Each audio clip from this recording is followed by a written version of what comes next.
Hello everyone, welcome to my new blog. I hope সবাই ভালো আছো। আর এখন যা পরিস্থিতি, আবহাওয়াটা এমন চেঞ্জ হয়েছে, ঠান্ডা তো পড়েইনি, কিন্তু এই আবহাওয়া চেঞ্জের জন্য সর্দি কাশি কিন্তু ঘরে ঘরেই লেগে আছে। আর আমাদের বাঁকুড়াতে একদম ঠান্ডা নেই। তোমাদের ওখানের আবহাওয়াটা কেমন? ঠান্ডা কি পড়েছে? এখানে সকাল সন্ধ্যা একটু অল্প ঠান্ডা লাগে বটে, কিন্তু তার জন্য সোয়েটার টুপি কিন্তু পরতে হয় না, তবে ফ্যানটাও চলছে না, এই রেহাই। তো পরিস্থিতি এমন হয়ে গেছে, পরবর্তী প্রজন্মরা শীত ঋতু পাবে নাকি সেটাই সন্দেহ। সে যাই হোক, সকলকে গুড মর্নিং। মেয়েকে স্কুলে দিয়ে এসে টিফিন খাওয়াও হয়ে গেল আমাদের। গতকাল রাত্রে লুচি বানিয়েছিলাম, তাও আবার মেয়ের আবদারে। এত জেদ করছিল, জানি কতই না লুচি খাবে, তারপর খেলো একটা লুচি। ভাবা যায়, শনিবার যেহেতু, সেই জন্য স্কুলও ছিল খুব অল্প। এই যে চলে এসেছে, তারপর ঘরময় ঘোরাঘুরি শুরু করে দিয়েছে। আর ওই যে মাথায় চুটকিটা, ওটা নাকি স্কুলে ওর ম্যাডাম বেঁধে দিয়েছে। স্কুলের ম্যাডাম বেঁধে দিয়েছে বলে কথা, সেই জন্য এখনো চুলে গার্ডারটা রয়েছে। আমি বাঁধলে তো কতক্ষণ খুলে ফেলতো।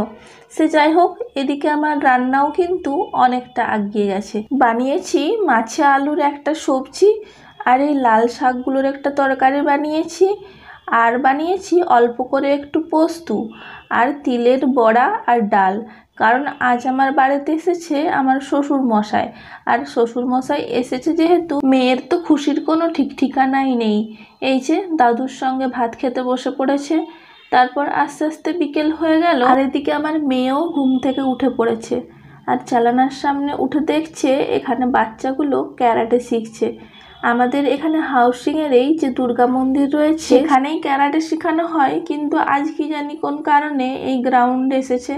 সে যাই হোক, আজকে আমি বাইরে বেরোতে পারিনি, কারণ আজ আমি ঘরে বানাবো ইডলি। এটা আমি ইউটিউবে দেখেছিলাম, আর তারপরেই আমি ঘরে বানাতে শুরু করি। তবে এই মোলটা আমার কাছে ছিল না, ফ্লিপকার্ট থেকে অর্ডার করলাম। কিন্তু আমার বর তো ভেজায় রেগে গেছে, এত রেগে গেছে সে আর কি বলবো। বলছে তুমি টাকাগুলো শুধু শুধু এইভাবে জিনিস কিনে নষ্ট করছো। কিন্তু কি করব বলো, আমার তো ইডলি খেতে খুবই পছন্দ হয়। বাঁকুড়াতে ইডলি তেমন বিক্রি হয় না, আর কোথায় যে বিক্রি হয় সেটা আমি জানিও না, আমার চোখে তো পড়েনি। এতকাল আছি বাঁকুড়াতে, কিন্তু ইডলির তেমন বিক্রি আমি দেখিনি। তো তাই জন্য আমি ভাবলাম যেটা কিনেই নিই, ঘরে বানানো যাবে। তো এই যে দেখো, সহজ পদ্ধতিতেই বানানো যায়, আর খুব সহজেই দেখছি উঠে গেছে। তো দেখি কেমন লাগে খেতে। ফার্স্ট টাইম তো বানাচ্ছি, বানানোর পর দেখলাম কিন্তু এটা খুবই সফট হয়েছে। আর খেতেও যে খুব একটা খারাপ হয়েছে তা নয়।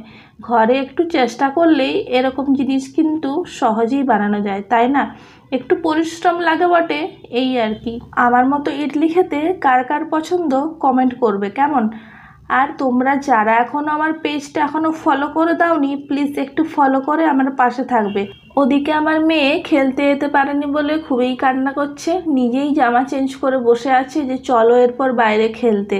তো দেখি কত লেট হয়, এরপর মেয়েকে নিয়ে যেতে হবে বাইরে। তো সবাই ভালো থাকবে, সুস্থ থাকবে। ভিডিওটা আর আমি বেশি বড় না করে এখানেই শেষ করছি। যদি ভালো লাগে তো প্লিজ একটা লাইক দিয়ে এভাবে আমার পাশে থেকো। দেখা হচ্ছে পরে অন্য একটা ভিডিওতে। তো টাটা।